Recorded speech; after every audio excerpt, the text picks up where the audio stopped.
In a previous lesson, we discussed how to overcome call reluctance. In this lesson, our focus will be making our business phone calls effective and professional. Telephone skills are not to be taken for granted.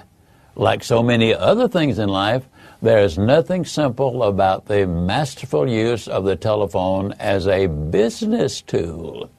At no time and at no other place are listening skills as important as when you're handling a business telephone call. When you're on the phone, you have nothing to go on except a person's voice and what they happen to be saying.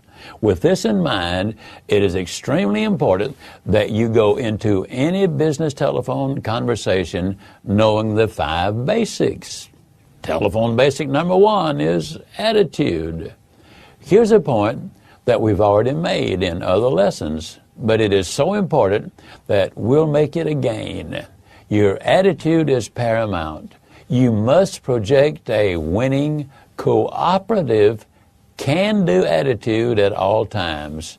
The key to maintaining a positive attitude is maintaining the perception that every call is an opportunity, not an annoyance. You know you can hear attitudes over the phone.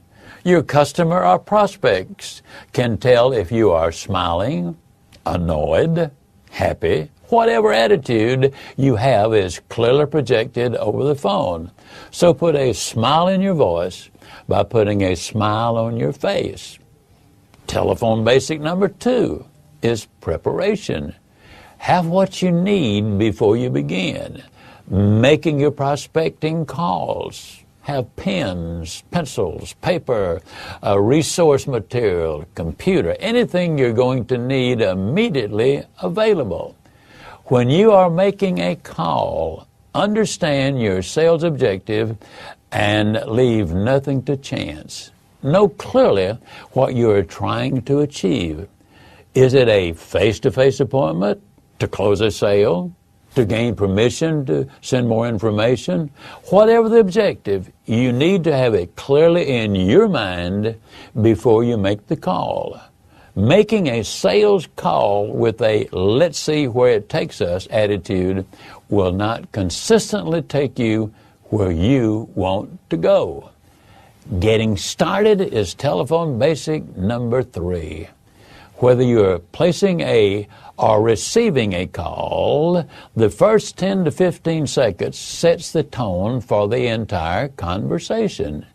If you've got a system from which you do not deviate, then even the most difficult calls will start off on the right foot and continue smoothly.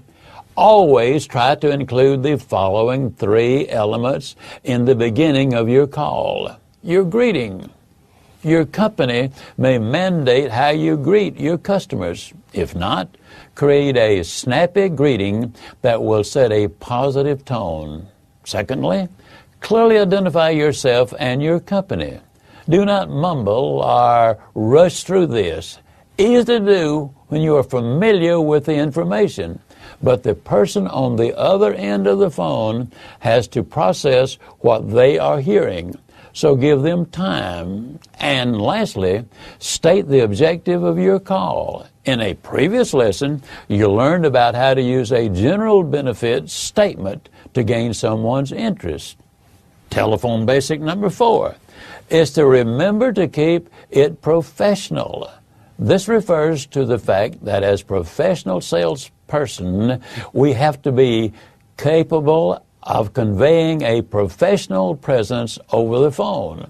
We can't afford to answer the phone with a proper and rehearsed response, only to unintentionally hang up on a customer when trying to transfer them or put them on hold. There are several common events that potentially take place during the course of an average telephone call. Take the time to become proficient at them.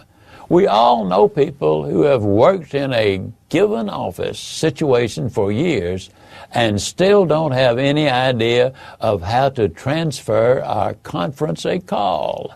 Learn the system that you work with so that you give the customer the security of knowing they are dealing with a professional.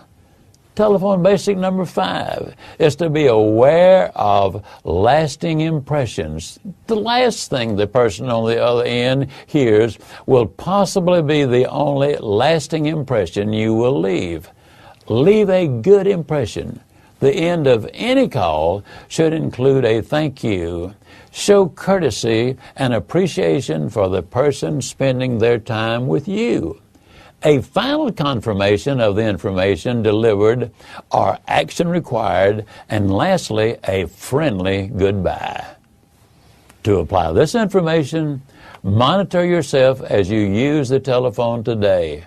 Which of these basic 5 telephone skills do you need to work on to improve your telephone presence?